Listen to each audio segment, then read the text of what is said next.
那我最后走罗布泊，应该是死亡率99.99%。我说的没错，他是从唐朝以来第一个走出罗布泊就全境的人，是不是？是。你考证过是吗？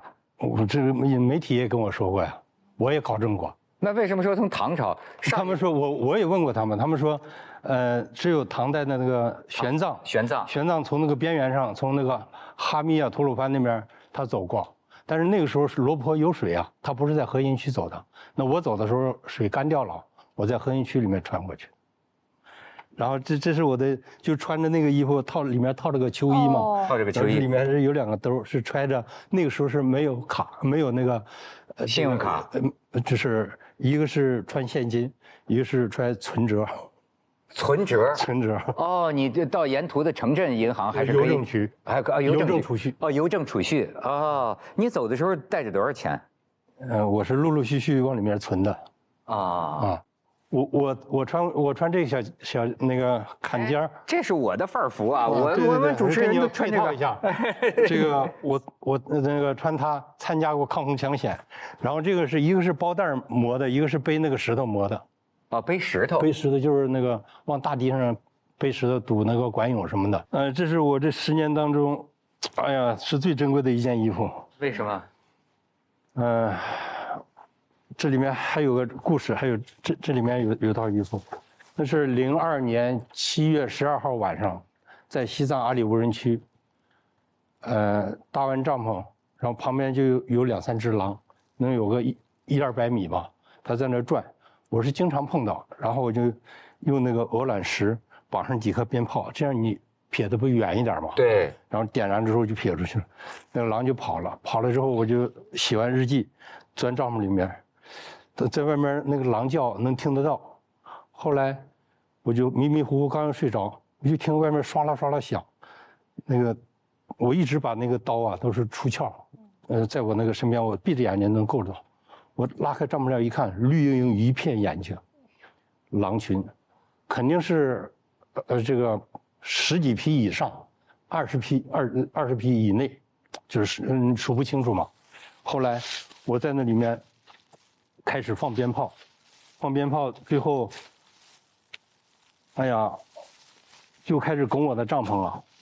我在这里面，我那是黄色的帐篷，那个现在都支不起来了。我住了7年的帐篷，他那个嘴拱的时候，我隐隐约能看那个胡子，就是狼那个胡须，都穿过来了。那没穿过来，能看得到那个影儿。那个对。后来我就是用了这个手杖，这个手杖呢是在雅鲁藏布大峡谷。大拐弯那边采的叫实心竹，实心的，实际不是纯实心的，它有小毛孔，然后呢从这边吹，这边还可以出气的，但是不是那个我们普通的那种竹子，就叫实心竹。哦，有这么一种竹子。然后我就跟甘蔗差不多，然后我把自己给它用火烤了一下，打了个弯，这样就刻上字。我就拿着这个手杖，在帐篷里面挑着它，把衣服点着。直接扔狼的身上。哦，这就是当年这个狼怕火，所有的动物都怕火啊。这烧剩下的，这里还有一件。哦，烧了3件，还有一个衬衫烧的没有了，几乎没有了。不，那你这个身上烧光了怎么办？我还有一套秋衣。最后呢，第2天早晨起来，那是海拔4700米左右吧。7月中旬下大雪，打雷下雪，后来，走路不冷，晚上冷，白天不冷。第2天，快到中午的时候，碰到了几辆军车，蓝军车，那他们都是以为我不是什么正常人呐，本身也不太正常。是。后来他说拦车干什么？你是干什么的？有证件吗？我就把我的那个有个相册，还有一些媒体给我做的报道，就是报纸。还有证明，我也给他看完之后，他说你干什么呢？我说我是徒步走中国的，昨天晚上遇到狼群了，把衣服烧了，那个能不能求助，给我找点吃的，给我找套衣服，这是南疆军区司令员送给我的。哎呦，还得靠咱们解放军呢。哎，我看你那个手杖上那个字儿，咱们摄像可以给拍拍啊。这东西这是让我平时休息的时候就这个翻越唐古拉山及昆仑山，沱沱河、柴达木盆地、长江源头，黄河源头，墨脱华流所过雅鲁藏布江，这是你自己刻的？我自己用小刀刻的。哎呦，这一下让我想起那个汉简一样的那种东西，嘿嘿多好啊！哎，这个这也是太那是太好了2001年的。你看这个要是挂墙上，其实也很好，漂亮吗？这真是啊，好。这个我就先拿下面去吧。当时您一扔那个狼群就退了吗？我把狼烧的吱吱叫，后来没退。哦。那没退怎么办呢？你继续烧吗？我放鞭炮烧衣服，就剩一套秋衣，不敢再烧了，我怕自己冻死了，然后就抱着那把刀，还有气雾杀虫剂，然后我就往出喷，其实那就是农药，那个味道特别大，就是有的时候那个风刮到帐篷里面，自己都恶心，就是喷的多，还剩了一点，我就抱着那点气雾杀虫剂，一把刀做到天亮。那狼呢？后来狼撤了。哎，他们为什么自己就撤了？不知道，可能是点火，毕竟把他们吓着了。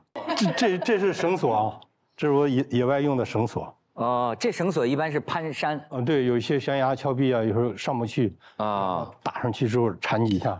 那您刚才说坐在那儿的时候，就是这个狼不进不退的在那儿，然后拿一把刀，拿着那喷雾器的时候，那个时间是过得特别慢还是特别快？特别慢。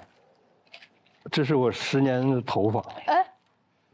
这是最后2年，营养不良，一把一把往下掉，洗一次掉的很多，然后掉那2年的头发比我这10年留的头发还要。哎呦，这比小南留过的头发都长。我觉得没有这么长过。不是，他是发了一个誓，对不对？就是说，如果没有走完我就不理发。不走完就不理发啊。对，这就是长了10年的头发。对，长了10年的头发。你长了好几头吗？这是我掉下来的，就是2年掉下来，我把它收集起来的。哎，你这么有心呐！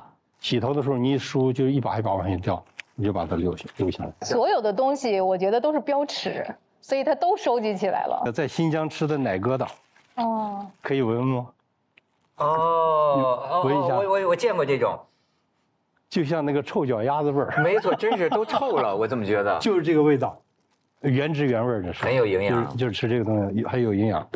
您这个本来东西就多，但实际上从当地还会带一些东西，不断的往包里加。我是一个拾破烂的。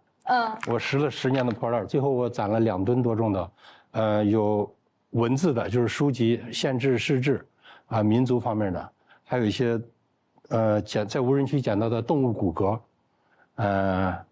还有这个一些石头化石。那不得轻装前进吗？那越走东西越多。然后攒到几十斤的时候，我就到邮政局打个邮包就寄回去。那个时候没有快递，全是通过邮局。所以他挺有心的，他捡回来的东西在北京好像都弄了2、3个叫什么展览馆。这是我当年用的这个温度计。这温度计也太普通了。没有好。你为什么用这么大个大牌温度计？我就挂在包上嘛。这个是我从阳关出去进罗布泊，给我那么一个，就像这个西出阳关。西出阳关无故人。雷电声，关牒，通关文牒。对。我对这个感兴趣。通关文牒。这个当年唐玄奘啊，唐僧啊，他就是没有这个玩意儿，在阳关那个偷渡那个出境的。邮政局，小邮局盖了一个。皇郡司户参军。对，这个地方就是阳关，他们那个地方就旅游嘛，也做一些这种。这是独龙族他们抽烟用的小烟袋，就是竹子。哎，我喜欢这个，好，哎，这多好啊，竹节儿的哈。这也是竹根，而且这有点像罗汉竹的那种头，对，是吧？有一点像。独龙族。你有想着给它挂墙上？哎，这个挂墙上真的很好看，你看。然后我跟3位老师说一下啊，我就是穿的这套衣服，还有一双鞋，这是在拉萨包角街那个买的地摊衣服，90元钱这一套。然后我弄了一双鞋，40元钱。我就往珠峰那边走，结果我就登到了将近7000米的绒布冰川，我拍了好几个胶卷，一个是拍冰川，一个是我把它放在那儿，就是带这个蛇皮袋子剪下来。然后就是因为老是盯着地嘛，有的时候它那个坑洼不平的，怕绊倒了。我在那儿还捡到了几块这个化石。哎呦，这上亿年了，这是当年的那种那个上亿年前海里的。哦，因为喜马拉雅山以前是海嘛，它那个隆起之后，你自然雕刻有一种出的叫这么均匀的有一种特别大的东西叫就是海螺化石菊石，你见过博物馆里的那种？哦，就是原来海里的，这就证明喜马拉雅造山运动是从海里拱出来的。对对对对。所以在山上还会有这个海生物的化石。沧海桑田的。这是我在罗布泊里面吃的压缩饼干。哎呦呵，看一下。高能压缩饼干，吃一片这管多大的能量？这2块1天也没问题。你挨过饿吗？路上？最长的时间是5天没有吃过人可以下咽的东西，但是我可以吃。比如抓老鼠生吃，蛇生吃，蚂蚁、蜥蜴、苍蝇。你吃这些不闹肚子吗？苍蝇比老鼠好吃啊！不信你尝尝啊！这一期的题目就是苍蝇比老鼠好吃。好题目，因为那个老鼠那个土腥味儿啊，这个难以下咽。苍蝇没什么味儿，你嚼的时候这就黏糊糊的，但是它有水分，还有点营养。是，现在是满脸的叫什么？叫你那个节目叫什么？什么冷暖人生？满脸的。这是我在罗布泊捡到的野骆驼的驼绒啊，野骆驼，它的金贵程度要比大熊猫还稀少了很多。哦，你这几个小碗现在派上用处了。这是驼绒哦，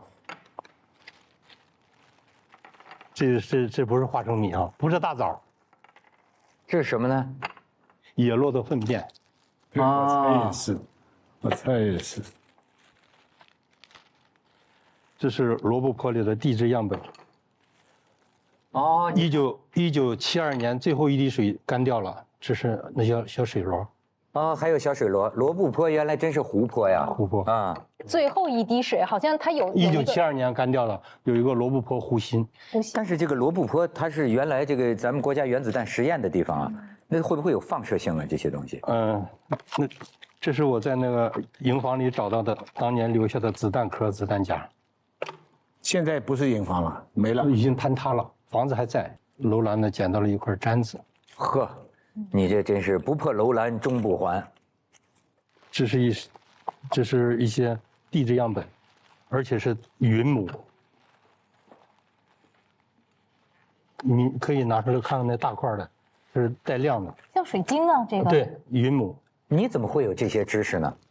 我学呗，也没读过书。就是您走之前那10年，人家就一直在准备，无论从体力上还是知识上。这是那个干山吹下来的那种沙子，然后这是属于粗沙石，这是真正的沙子，这是粗沙。哪儿的沙子？罗布泊里的。罗布泊的沙子，就是这里所有的东西都是这么罗布泊粗的沙子啊？对，而且你走2天，它都是这样的，然后再过2天又变了。你想得到吗？这个黄色沙漠实际是黑不溜秋的哈，黑戈壁嘛，有的叫黑戈壁，对啊。然后你走着走着，突然变了，是这种。哦，这个细下来了。哦，这种这是不同的沙。对啊，变成这种沙子了。然后再往前再走着走着，这就是细沙，而且这是在楼兰那块儿。就像哎呀，像金子似的。这是我熟悉的。天哪，像面面一样，哎，对，哦，真的它是根据什么呢？往里走是为什么会发生这种地貌变化？它是它根据不同的地貌，它是有雅丹地貌，它有好多种地形地貌，就分布着好多种沙子在什么样的地形，有的时候越打越碎。你看从我指缝间流，这才叫流沙呀，看到了时光嘛，是不是？我跟你说，小南，他们说那个1级海滩，最好的沙滩就是这么细的，像奶粉一样。对，你看沙漠上的这个沙，哎呀，哎，我觉得雷老师有做这个博物馆的天赋。这是我捡到的一块陶片，在楼兰。哎呀，这个做花盆儿，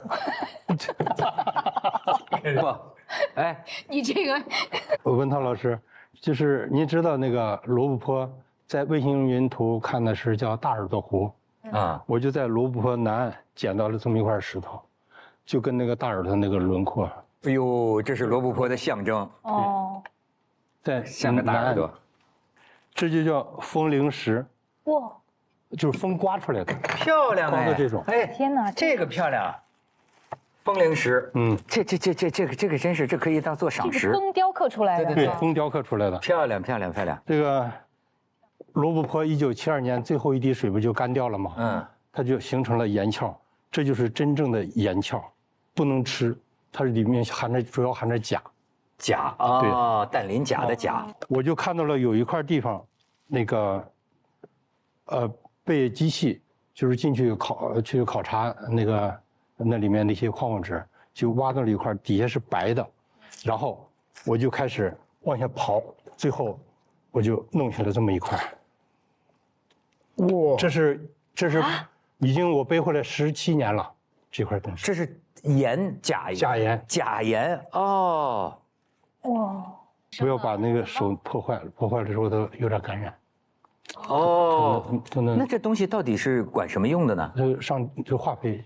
做化肥用的。化肥用的啊！您怎么会想到还背这么重的东西？这个里边不是很危险吗？进一次对呀，很危险，但是进一次不容易，那都是经过申请，他不随便让进去。哦。我想尽量能捡点东西就往回捡点东西。但是这个增加了你的危险性。那是肯定的。这是我在罗布泊，我走了31天，唯一的见到了有水可以喝的，是咸的。咸水。是在哪儿呢？是有一个小湖吗？还是什么？是一个小湖。他这儿写的甜水井，甜水啊，我看见这个嘞，长江源头的水，哎呦，这有意义了。这是我的家乡呼兰河水。呼兰河水，哎，那个小说叫什么？呼兰河传。呼兰河传，萧红的呼兰河传。黑龙江的了。长江源头就是在那个青海省玉树州，杂多县境内。平常背包里就带着这些东西。我是背出来之后。就找到邮局有人员的地方，在乡里面、县里面，我就打一个邮箱，打一个邮包就寄回去。不，那你还得有帐篷什么的，不得随身背着？帐篷是在边上呢。那帐篷杆呢？帐篷杆都在这里啊。就这么一个小的包包就可以全包括了。对。好家伙，这可以值得珍藏啊！这都是经历啊。这就是我的毛毯，睡袋有吗？睡袋今天没背睡袋，这就是帐篷杆。帐篷杆啊，这是地钉。这用这个打地钉，这个这个很薄啊，这个帐篷杆。对。这在这儿可以搭起，哎，你搭起一帐篷，咱们4个坐帐篷里边聊吧。进不去。圆桌派、帐篷派，这是这个底是垫儿，这垫儿我在冰上都没有问题，就把它铺上。在冰都没定。好家伙。这是一些食物，然后呢，这是在路上呢还有一些这个乱七八糟的东西，但是我就是一个拾破烂的吧，反正是。感觉有点好奇。你是个有心人，没有？他自己挺有设计的，他把这个弄成他的一个路哈。对。他所以关键这个太珍贵了，这个不是一般的人能够拿得回来的。然后我在路上，做了一块布。01年7月13号，我走到了云南中甸，现在叫香格里拉了嘛。香格里拉。然后。2008年第29届夏季运动会召开，就是萨姆兰奇在莫斯科宣布。我是看着一个黑白电视，那个大脑袋那种电视啊，我就很兴奋，在一个老百姓家里面，然后我连夜做了一块旗子。其实我跟奥运会没啥关系，我就想蹭个关系啊。对，我是98年出发，如果走完就是08年吧。哦，08年是赶上这么08年。哦，然后我就买了一块布，到了一个就是印字的地方，我用尺子量好，正方形，2008毫米，就是2.08米。哦，这块布，你看他多有心思哈！那个，邓老师，您趁这边，我抻这边，徐老师，这上帮个忙。哎，哦，这都是邮戳吗？哦对，我每到邮政局，哇，您仔细看一下，云南中电2001年7月13日，对，一下，我就合起来打开2000多次，因为盖上2008，对对还有的不给盖的呢。对对，四川你遂宁，还去台湾呢？对，四川安这岳，是台湾的山西大同，嗯，啊，这个山东聊城，这个山东东平，这个你看北京密云，对，哦，这就是吉林，啊，吉林合龙，还有福州，广西平南，哦呦，这真是最南最北最东最西最高最低，这有点行为艺术啊，最冷最热最冷最热。您这是行为艺术啊，您这个是吧？这家伙这戳，这是实实在在的，没走到那儿你没有这个戳啊，对吧？太牛了，太牛了！震撼震撼。对对对，我建议那个奥运会博物馆应该收藏，这太有意义了，哎呦，而且上面那个一行写的是繁体字，我开始还想，那为什么写繁体字？原来它还兼顾港澳台。对，这个是哪个？背了10年的国旗。哦，国旗啊，它这个爱国主义使命啊，徐霞客纪念堂，啊，对，他是受到了徐霞客的影响，才有了这个这是雄心我去的西沙，啊。西沙群岛，这是西沙得坐直升机去吧？不用我坐船。于纯顺，哦，当年的签名。怎么这个邮戳是新疆克拉玛依？对呀，他就是在新疆那块儿是弄的于纯顺送给你的吗？不是，是他朋友送给我的。啊，于纯顺孤身徒步走访全中国。这两个人是您什么信啊？的你说这个灵感来源。对，算是个精神向导啊。这是我遇到狼群那天晚上，啊，给我姐姐写了这么一个纸条。啊，怎么啊？就是你烧衣服赶狼那天，对，当时是觉得完了嘛？姐姐，我在阿里无人区遭遇狼群包围，如果发生意外，请姐姐把我多年寄回去的实物资料找人帮助整理出来。小弟电生，2002年7月10日，12号，你想想，哎，这是有触感的。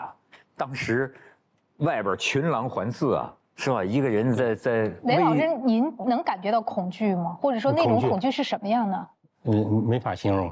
这是我出发前，中国56个民族分布到什么地方，我都把它标下来。做的功课。哎呦，这是我出发前，这个家乡给出的这个证明介绍信。呼兰县公安局啊，派出所出的介绍信啊。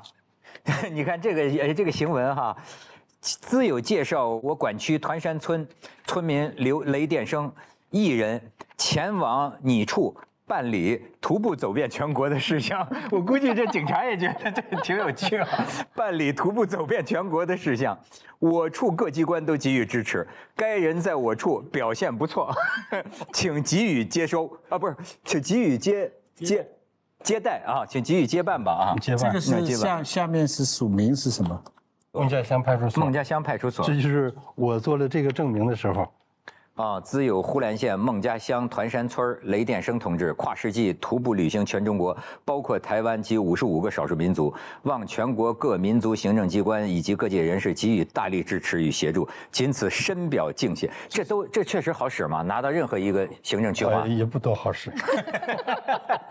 这是我走访56个民族，这张纸在我身上背了9年多。哎呦，56个民族的邮票，56个民族，一个都不少，全收集齐了，全齐了。哎呦，史诗级的。我就是要求他们给出证明，盖一个章嘛，因为我到各个民族地区，我想把它收集齐。哦，哎呀呵，拉祜族啊。哎呦，这是一个每一步都留下痕迹的人呐。这每一步和我们的每一步不一样啊。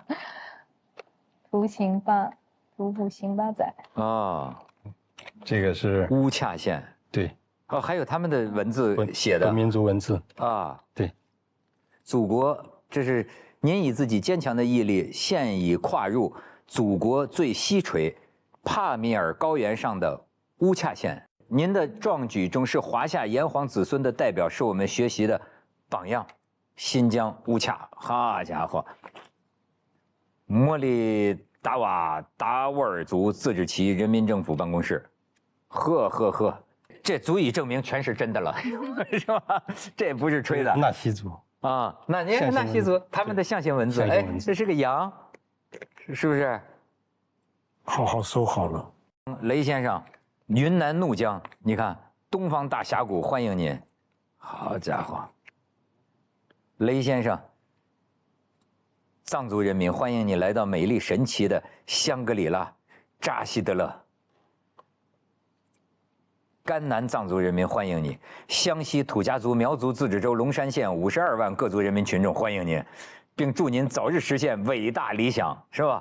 这家伙，你看沿路人民多拥护你啊！您每到一处，他们是不是都不可思议？开始都有点不敢信啊。对。看，这是自治县务川自治县30万人民祝您一帆风顺，事业成功，好感人呐，是吧？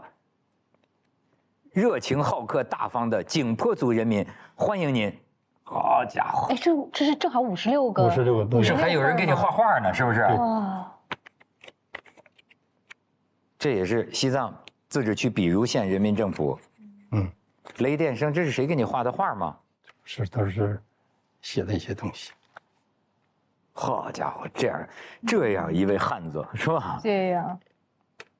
好，等会儿再收吧。好。哎呀，我喜欢这块石头，我能拿着这块石头上咱们桌吗？可以。来。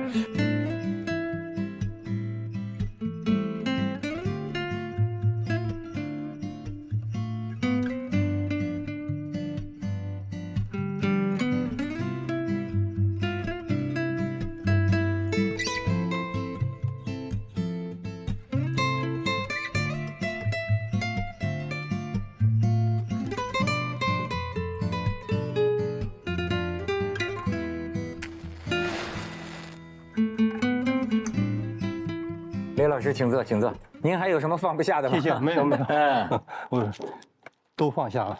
放心，这里没有狼。就是那种恐惧是，还是说其实到那时候就不怕了？就是熬到天亮，然后呢，身上还有一点东西，就是怎么能把它赶跑。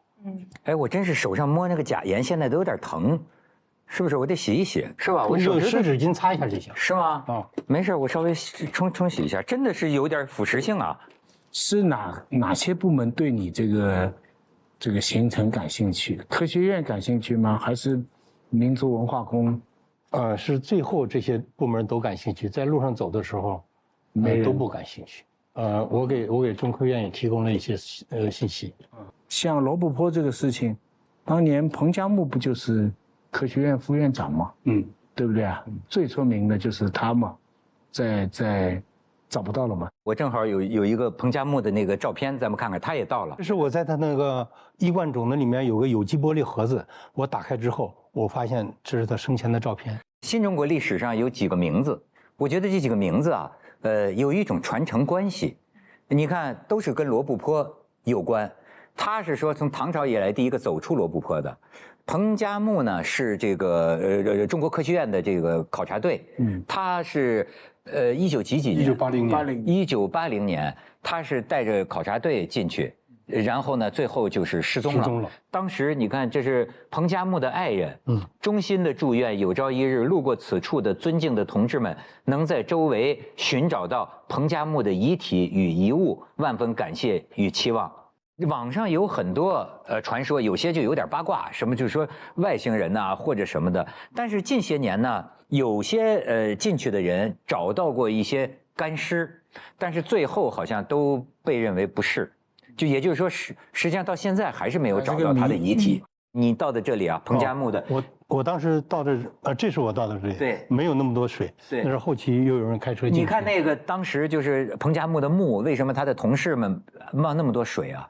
就是他在罗布泊，他去找水，缺水啊。他说去找水，向东去找水，对，是吧？最后他留下一个纸条，你看，就这个纸条，这是他留在人间最后的字迹了，就是我往东去找水井，但是我已经开始做准备了，准备了1年多了，然后我就特别兴奋，我也不知道他是从哪儿来，然后他包上面后包上面有一个小条幅，徒步环行全中国，上海、台湾、上海，于春顺。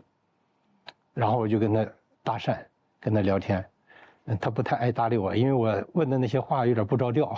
为什么呢？他觉得我这外行太外行了，太业余了。那你觉得你跟他之间有些什么精神联系吗？我觉得我看到徐霞客那3枚邮票影响到我，但是那400年前的事儿了，你这就在我活生生的就在我身边走过，背着个大包。我现在一下子能还原他当时那种那个穿衣打扮，一套迷彩服，一个白色的回力鞋是红底的，然后背着一个大包，这个五短身材，他比我壮多了。你不觉得是一个奇遇吗？我当时没那么想，因为你们俩讲的是同一件事啊。对呀，就居然碰上。但是他不知道啊。对，他不知道，我知道，我找他，我很兴奋。我在那个火车道，就是拉木头那个小火车道，那正是87年5·6大火过后，就是伐了很多那个烧死的木头嘛，然后往出，他就在拍那个往那个货车上抬木头那个场景。哎呦，我好羡慕他，他那个时候头发已经有点遮肩盖梗了，因为已经出来1年多了嘛。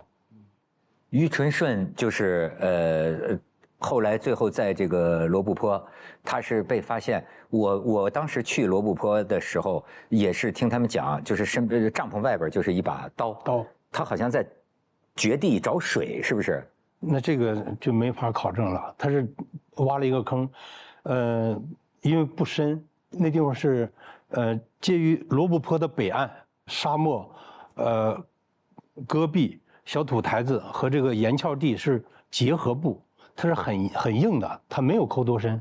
我在那边也抠过，抠不下去，没水是吧？而且你抠出来水也不能喝，基本上就是卤水，就是那种钾肥，也喝不了。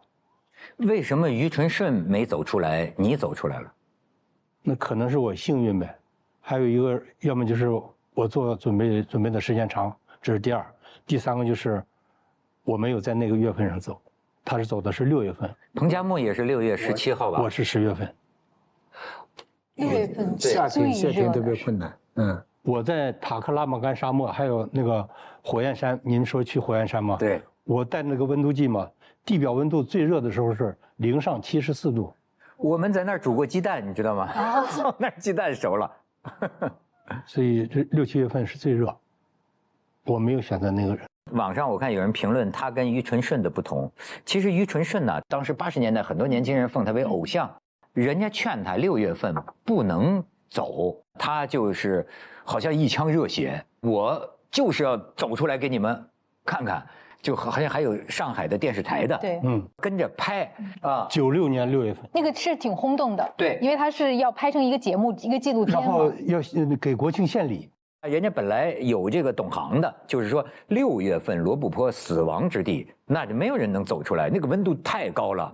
但是他不信邪，临出发前，他们喝酒的时候，有人观察到，就是他情绪不高。我觉得他心里犹豫过，这最后就问他，你到底还走不走啊？我觉得是不是有点架在那儿了？他就觉得我一定要完成。不，他这个走遍全国是怎么回事？就是说每个省要到一个地方。你不会叫这个省也全部转遍吧？不是，像我走遍全中国呢是这样，是把每一个省的省会、地级市有故事和有深厚文化底蕴的县，包括一些乡村，就是特别有历史、有文化、有古迹的地方，要标注。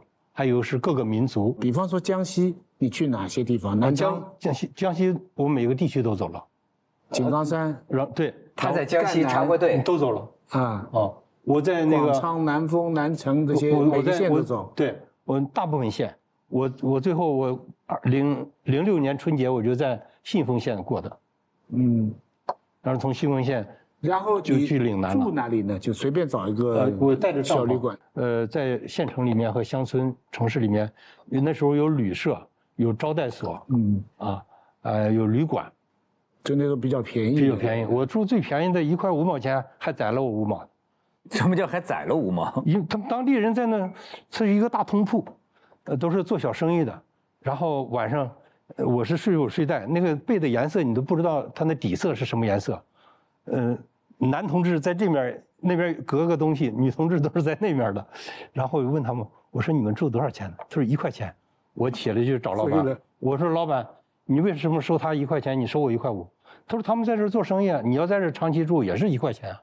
哎，没说了，我也是半开玩笑，但是我在那里面住，能喝一口热乎水，能遮风挡雨。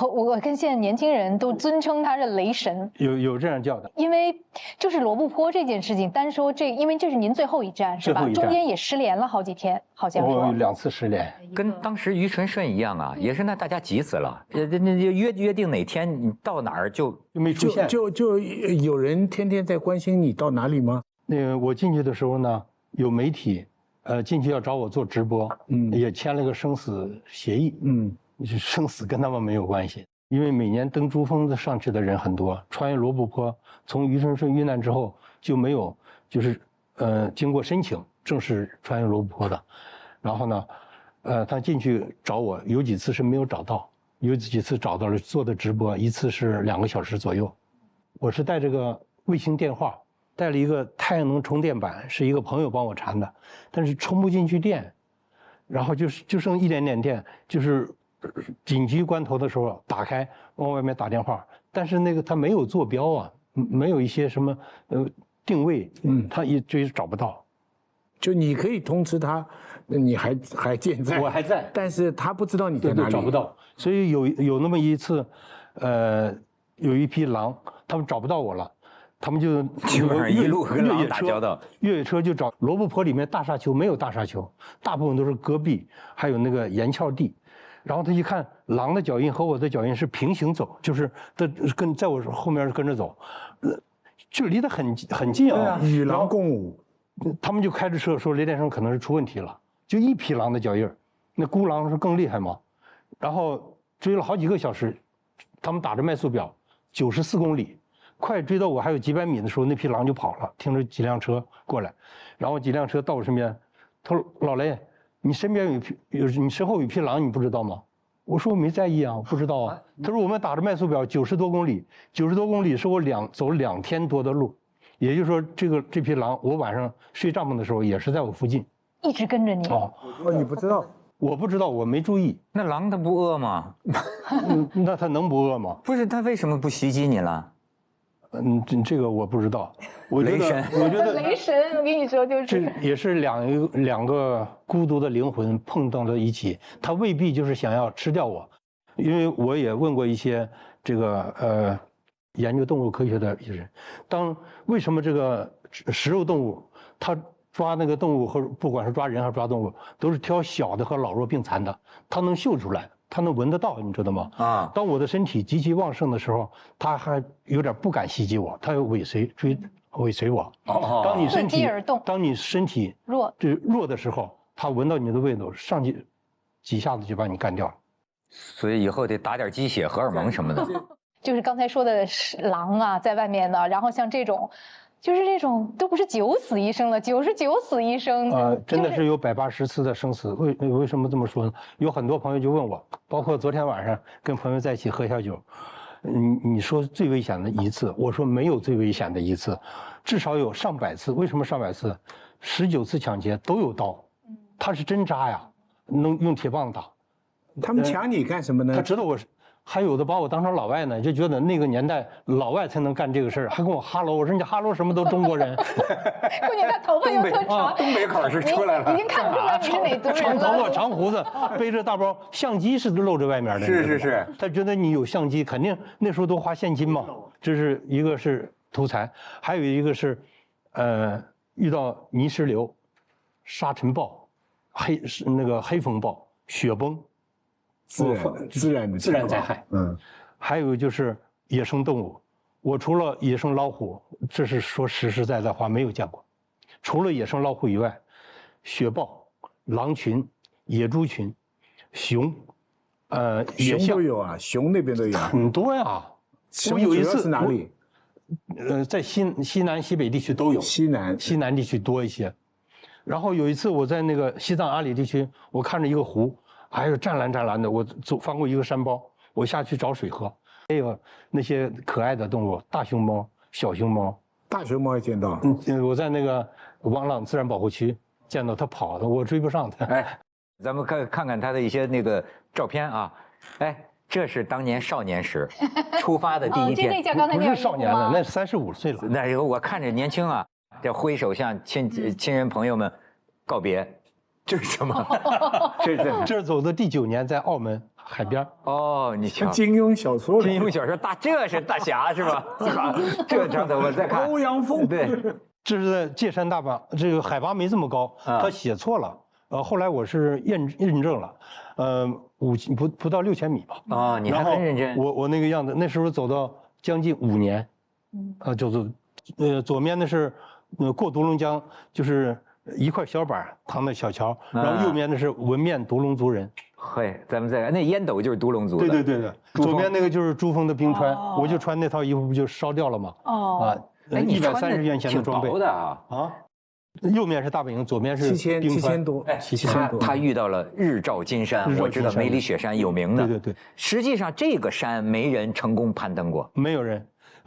有一次中日联合登山队17位全部遇难。从那儿之后，你别看珠穆朗玛峰有人上去过吧，这里好像现在是禁止攀登嘛，不允许。一个是冈仁波齐，一个冈仁波齐，一个是梅里雪山，所以就只能到一个地方你遥望它，但是就夕阳的时候，日照金山，这瑞相啊，多像个金字塔。你看，这是在喜马拉雅山，就是我遇到狼群之前在西藏阿里地区。这个左面的是天下第一道班，就是唐古拉山，那有一个天下第一道班，就是中国海拔最高的一个道班。右面呢是唐古拉山山口，我从拉萨往青海走的路上，然后有几十辆军车，去拉练演习，然后他回来的时候都多少天了之后回来，一看我还在路上走，然后那个头车是一个部队的首长嘛，说停下来，头车一停就都停了嘛，说你缺什么现在？我说缺水。每一辆车上给我拿2瓶水，好几10瓶。我说背不动，太多了，我就要一点行。他说那我们在一起照个相吧。我说可以，这是用我自己相机照的。哎呦，就是几十名战士。哎呦，太好了！长江源，长江源，于春顺墓地。这是他走到了罗布泊，他的尸体就埋在他后面。他生前喜欢酒，我给他带了点酒，带了几根烟。然后他就在于春顺这个墓碑旁边睡了一晚。这就是遇难地。你是不是就在他坟那儿？就在这睡啊，睡了一晚上。前行者，他就埋在这里了。他就是因为脱水了，最后看是，他也不缺水，他离那个补给点只有2公里左右，都够他洗澡的，好几箱水。他走迷路了是吧？他有一个小岔路，就是隐隐约约看的小岔路，走错了。他其实都预埋好了这些物资，对。但是呢，有可能是起了大风暴吗？还是什么？他就当时还没有起风暴，是他遇难之后起的风暴。那他就是走那个岔路口的时候，他没拐，迷路了。你觉得他的死因是迷路了？我自己认为啊，不一定准确，一家之言。对，一个是彭加木先生，一个是于春顺老师啊。彭加木先生他遇难呢，当然网上很多版本嘛，我们不说别人的版本，就是我是先后几次进罗布泊。我就是那一次是一个人走的，那几次是有几个人。第一他找水找不到，他可能休息的时候在雅丹地貌的时候，他在那有风沙大休息，有的时候雅丹就是那个地貌它就坍塌，经常坍塌，这是在那个年代，那个生命什么测绘什么，就是探测仪啊也很难，因为面积太大了。第二，那里面有淘金的，在罗布泊边缘上戈壁滩上，它是不允许的，属于偷采。那么他是个老学究，很可能晚上我还见过他们睡在地院子里面，还有把我吓死了，你知道吗？那里那些人，他甚至这一辈子有的都不想出来了，他可能外面也有什么事儿，把你弄死那是轻而易举的，就把你弄死了。他在路上也遇到过有人要把他弄死的那种啊。但是你说于纯顺呢？那个于纯顺，第一他是走错路，可能是害怕，这个人心理要崩溃啊，那离死就近了，离死亡就近了。第二，他可能是有点中暑啊，他一个是中暑，一个是害怕，他就走了40来公里，就一天，就是龙城雅丹，从那儿土银那儿出发到罗布泊，还没到湖心，他想走到湖心还没有到，然后再往西偏南一点走，直线距离也就是25公里左右，就是楼兰。事先他都是踩好线的，买好东西，食物和水，馕饼子，那个大酱什么的。结果他就走错了路一点，可能他身体出现了点问题，然后再加上害怕，可能是中暑。他不是被认为是勇敢、胆大妄为的人，也会那种情况下崩溃吗？在沙漠里，我倒没崩溃，但有过沙漠综合症。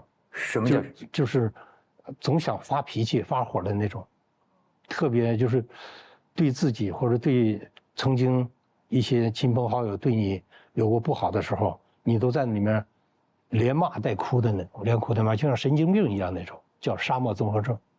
孤独的面对自己，你知道，说他是从唐朝以来第一个走出罗布泊的人。那么唐朝时候不是玄奘法师嘛，唐僧嘛，他的《大唐西域记》，我一直感兴趣。他《大唐西域记》一段描写，就罗布泊、塔克拉玛干沙漠这一带啊，我认为他出现幻觉。你看，他说从此东行入大流沙，沙则流漫，聚散随风，人行无迹，遂多迷路。四远茫茫，莫之所指。是以往来者聚遗骸以记之。就经常现在那里边还有干尸，对吧？然后用干尸来做记号啊。伐水草多热风，风起则人畜昏迷，因已成病。时闻歌笑，他有时候听见唱歌，或闻嚎哭，就有时候听见哭，然后说视听之间恍然不知所致，由此屡有丧亡。这是不是有点像你说的沙漠综合症？幻觉吗？我觉得是幻觉，但是我在里面有过几次，我觉得晚上有过这种。晚上一个人在帐篷，尤其是在于纯顺的墓地，有一种奇特的现象，就是那种晚上，似哭非哭，似笑非笑。我自己掐我自己，我是不是这个幻觉、幻听？不是，有过这种情况。然后白天，就你能听着那个方圆几百公里就有一个人，能听着，就像远古时期那个驼队，还有那个我小的时候见着过那个大轱辘那个木头轱辘的车，就是吱咯吱咯响，然后车水马龙，带着小孩那个有狗啊、骆驼，就那种感觉。然后我走出去就一直弄自己是不是耳朵不好使了，幻听。走出去一会儿没有了，我就为了印证，我再回到这个地方，就大约这个地方就有一个小范围，还有。那是不是像海市蜃楼那种感觉？海市蜃楼我都拍过。哦。前面水。房子、树都有，我知道这不是。我最开始我觉得是，后来我觉得你走着走着没了。好多人死就是看见那有湖啊，对，走啊走啊走啊，一看到消失了，彻底绝望了。这个海市蜃楼现在咱们知道是大气啊什么折射的现象。我那天还问这个人工智能，我说这种玄奘说的这种是什么？哭啊，当然就很神秘。但是科学的解释是说，就是沙的那种。音响现象，风吹沙呀，造成的一些奇怪的声音。新疆不有魔鬼城嘛？就是那个雅丹地貌，雅丹地貌也有声音。它和那个风沙，我在风沙里面，我在新疆，在甘肃，就是所有的中国的沙漠我都走过。那个声音和我听的声音完全不一样，它不是一回事儿。像在沙漠里，因为它等于就没有坐标感了，就是你永远视觉上都是一模一样的东西。哦，尤其是在那个罗布泊的湖心啊，那是我是天天写日记啊，我才感觉到，那个湖心它是有一个石碑，离于纯顺的墓地能有个3、4公里那个样子啊，大概4、5公里那样，离楼兰西面楼兰也就是20多公里。那个湖心是海拔750米左右，因为我的海拔表不准，就有点误差。当我在那儿环顾四周的时候，就像一口巨大的锅，你就在这个锅底，然后往出走，就像一直在爬这个锅底，这不是多累啊。都走完之后，最后再走罗布泊。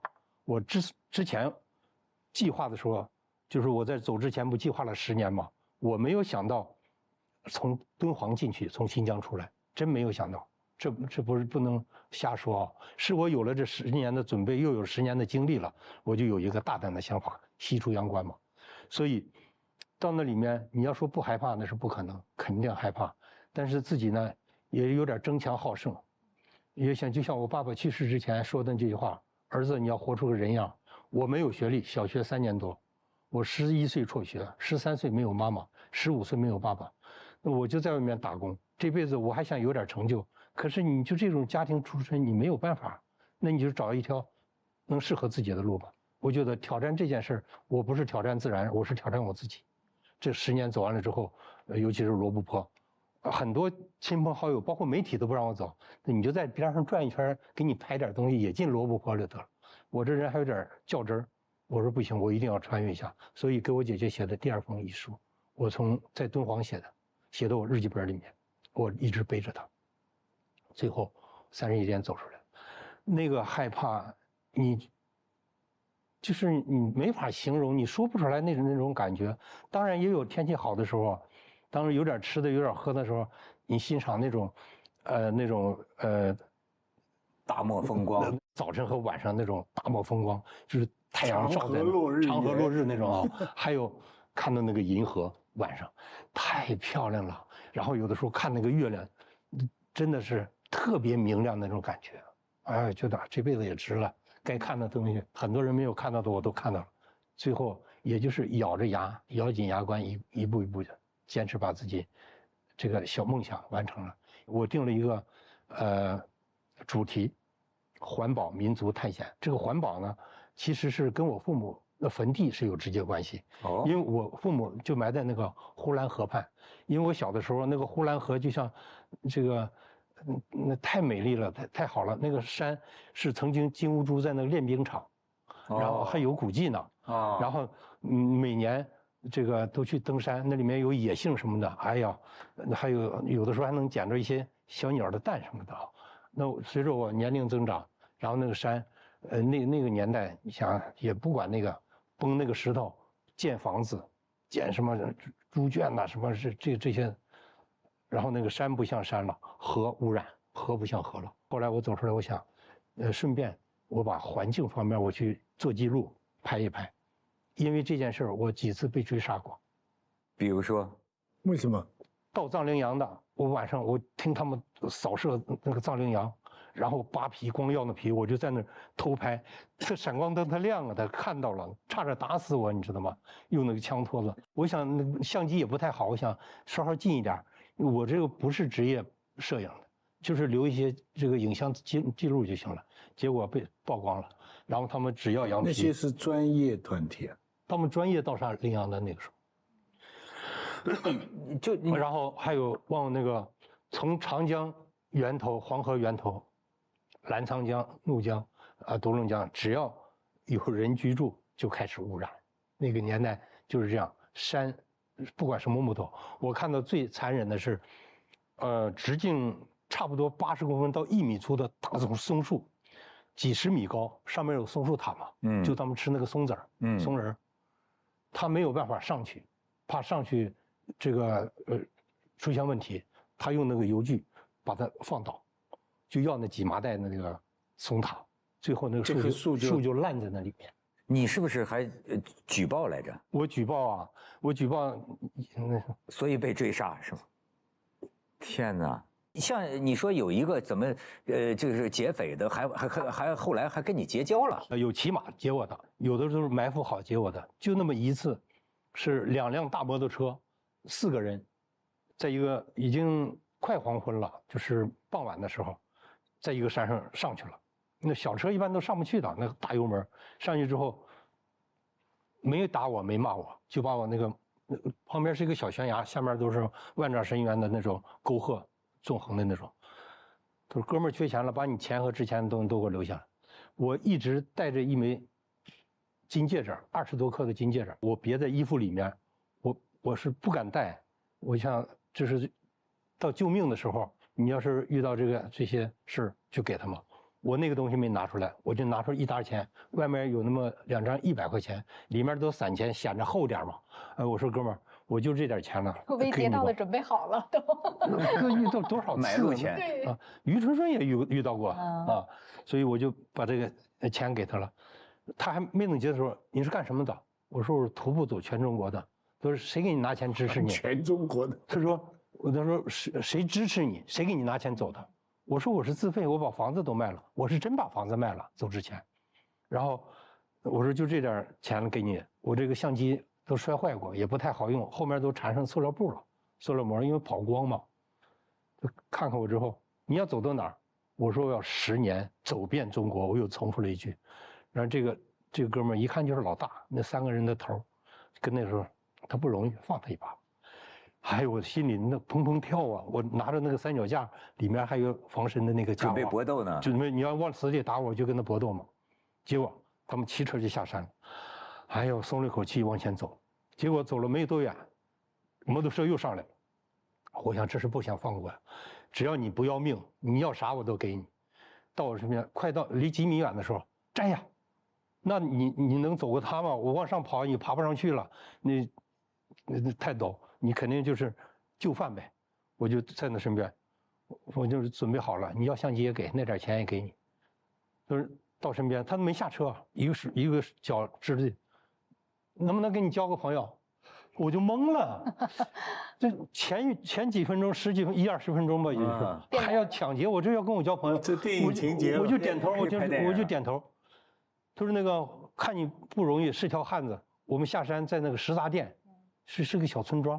我就是从那村庄走过来的嘛，然后给你买点东西，一个塑料袋里面有几瓶矿泉水，那个时候我买过那矿泉水，就是地方的，1块钱1瓶矿泉水，有几包饼干，就是小卷的那种，这么长这么粗，一卷一卷，有几包饼干，说给你今天晚上肯定在这片森林你出不去了，那个给你点吃的。哎呦，我哆了哆嗦接过来之后，他问我刚接过来，你有没有笔和纸？我说有啊，我天天写日记。你记我个电话。在方圆几10公里有人欺负你，你给我打电话。你把电话吗？我那个时候有手机了是吧？有了，就随时能收到。能收到那模拟机吗？那时候，我还带能上网吗？那不是上不了网，没有网啊。然后记完电话，他们骑着摩托车下山了。这是《水浒传》哎，提我宋江不是，不但没抢我的帮助我，关键是你帮助我可以，这方圆几十公里肯定他们是。在那一片还有点小名气嘛，我要遇到什么事儿，我可以给他打个电话的。大侠嘛，本来就是走过来一个大侠嘛。这个人做这样一件事儿哈，其实呢，你想想看啊，他是一个随时可以终止的，对，随时可以放弃的。为什么我觉得他跟我们不一样？比如说我们说减肥，我说我一天吃一个沙拉，饿点，你会原谅自己吗？饿极了就放纵自己一下。他并不是真的原始人，他随时可以回到城市，也随时可以结束这个生死关头，对吧？那就可以退却嘛，也没人给你什么压力。但是一个人就是自愿的把自己置于绝境，而且是一个可以退回的绝境，可以放弃的。但是那是什么让自己撑死了往前顶呢？第一个是我觉得，我小的时候的愿望梦想都没有实现。我最早我在读小学的时候，我就想当一名医生，我好好读书。我学习成绩真的很好，就是前一段时间我还看我的班主任老师，我77岁了，我就看我的老师，我那天我还哭了。这个就读了小学3年半，小学，然后那个时候我就想当医生，我不求别的，我给我爸妈身体治好。但是你最后连小学都没读完，你不可能从医。然后第二个梦想，我去参军。我15周岁就在外面打工了。我13岁的时候，我妈妈就去世了。15岁的时候，我爸爸去世，我是安葬了爸爸。很多人知道我有哥哥姐姐，他说为什么你有哥哥姐姐，你最小的安葬爸爸吗？因为是从呼兰，我妈妈去世在呼兰，我爸爸就带着我到了五常一个山里面，然后我爸爸2年以后是在那儿去世的。那我哥哥他们都，我姐姐结婚了，这个哥哥有结婚的，有出去打工的，就我守在爸爸身边。我是，借的棺材，借的寿衣，后来我把家里所有的东西都卖了，那时候就不到200块钱，连棺材的寿衣就170、80块钱，大松木棺材，然后我都还上之后，就剩了27块4毛钱，背着一个包就走向社会。我想我怎么能要养活我到18岁，我就参军。